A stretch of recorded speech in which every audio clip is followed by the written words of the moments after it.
First, thanks for being here. This is really exciting for us to get to celebrate our Olympians. Really proud of the product that they put on the ice and the success that they had over in Milan. We had 7 Olympians represented 5 different countries. It's the most of any PWHL team. So it's something that we're really proud of, to have a diverse team. And then, obviously the USA players coming home with the gold medal, Megan Keller scoring the golden goal, Alina Mueller breaking records and scoring the OT game-winning goal for the bronze medal. It's really exciting to see the outcome and the results that those guys are getting, because we're seeing the work that they're putting in every day, and so much of their success comes from what Kris is doing on the ice here and the players that they train with every day. Iron sharpens iron, so it's a huge accomplishment for our entire team.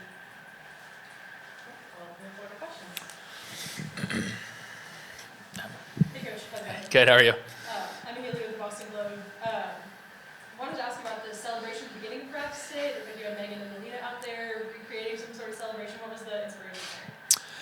Well, I just think, usually when we start practice, we try and, create some sort of an environment for the day, bringing energy into our group. And today we were all talking about how excited we were when Alina scored the bronze medal goal and when Megan scored the game-winning goal for the gold medal. So we said, let's recreate those moments and give us a taste of what it could have felt like. So we had a little bit of fun with that.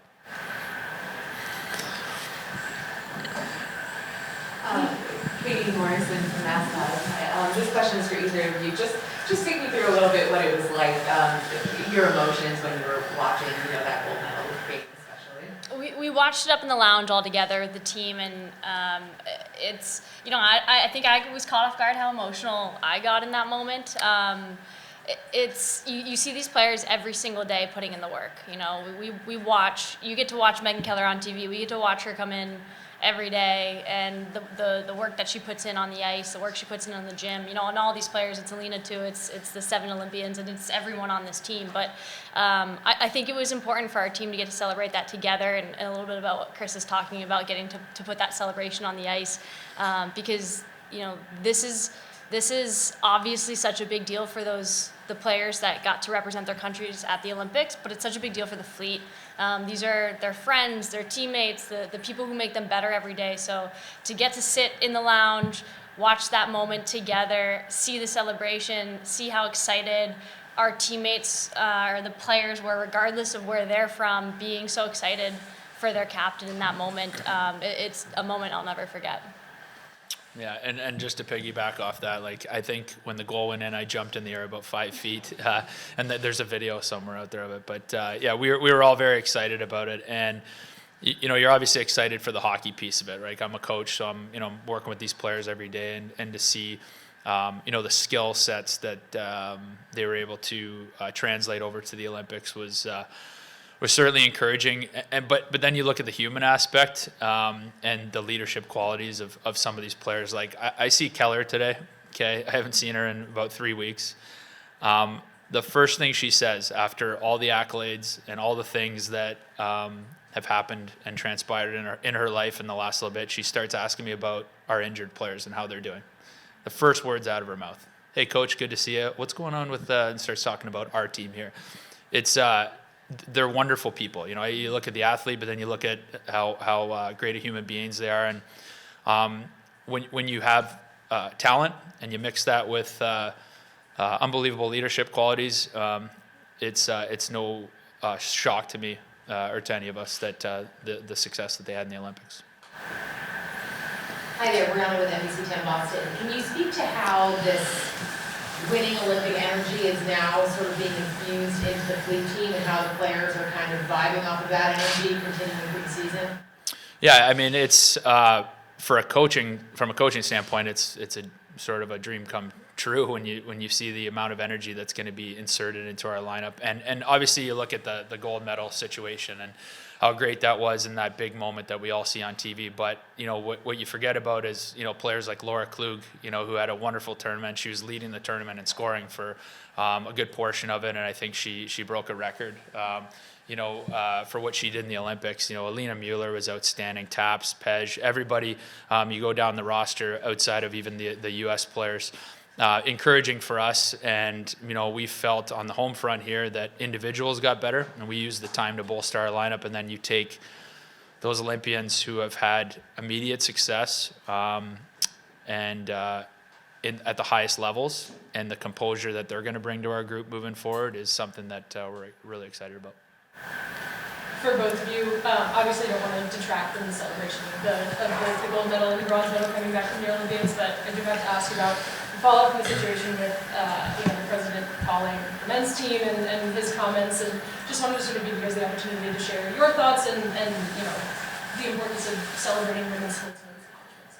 Yeah, I think the phone call was what it was, and wish it was handled better. But you talk to our players and you talk to the people who were there, and I think the biggest thing for them is how special this moment was. Those two teams have never won the gold medal at the same time. They're oftentimes on the wrong side of those medal games against Canadian teams, and so it's such a special moment, an incredible accomplishment, and anything that detracts from that, for me, is unnecessary. Like, I just, the focus should really be about these players and the women who won the gold medal. Kris, did you address that with the team at all, that situation? Did you chat with them at all about it? No, I have not. I think,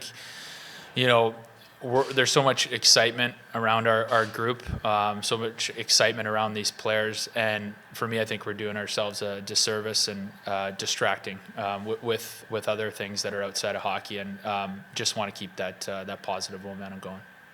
You guys have seen Angel Salcido with Channel 5. You guys have seen this sport just in the last few years of popularity. I wonder how you feel like the team and the league can capitalize on international moments like what we saw in the Olympics. Yeah, absolutely. I mean, I think they've done the league, the PWHL has done a phenomenal job covering the Olympics, highlighting the players who are over there representing their countries, and pumping out content, making sure that people know you can go watch Megan Keller, Anne Frankel, Haley Wynn, these players who just won a gold medal on Saturday. That the first time ever, it kind of gives me chills to think about and to talk about. We've never had that opportunity. I used to watch the Olympics and then wait 4 years to watch the next one. And the fact that you can go see these players now, I think there's a game tonight, there's games, heading this weekend, and the, really the exciting, we talk about our playoff run starting now. There's such good hockey to be had, and I think that the growth of the game, we're gonna see an incredible, interest, investment in women's hockey moving forward.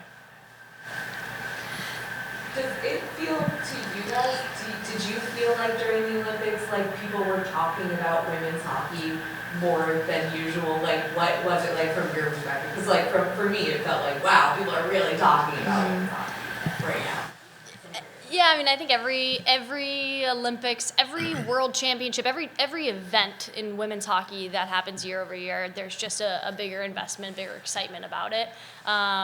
So in a way, I almost wasn't surprised. I think you saw how much success the PWHL is having and the momentum that it's bringing, and then you merge that with the Olympics and the success of the PWHL players at the Olympics, and it was really no surprise to me how big of a deal it was. But it was so cool that to see Tom Brady posting Megan Keller, and to see elite athletes, celebrities talking about it like it's mainstream, the way that it is for us.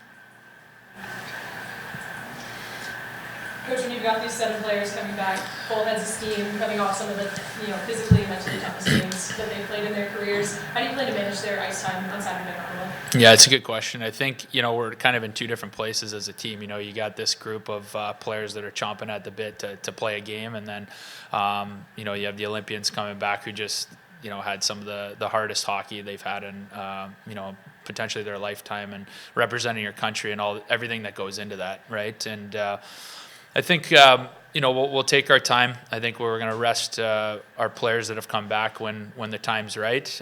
Give them some time to recoup and reset. But at the same time, I mean, we get out there today, and I thought our practice was electric. I thought it was going to be high-paced. I didn't expect it to be that high-paced. And again, another testament to these players. And I know that our players, our Olympians, are excited to be back and back with our team and everything that we hope to accomplish this year. And so I don't think it's going to take too much time to get our rhythm back, but certainly got to manage those players.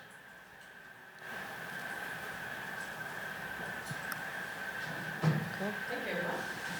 Thanks, everyone. Bring Elena and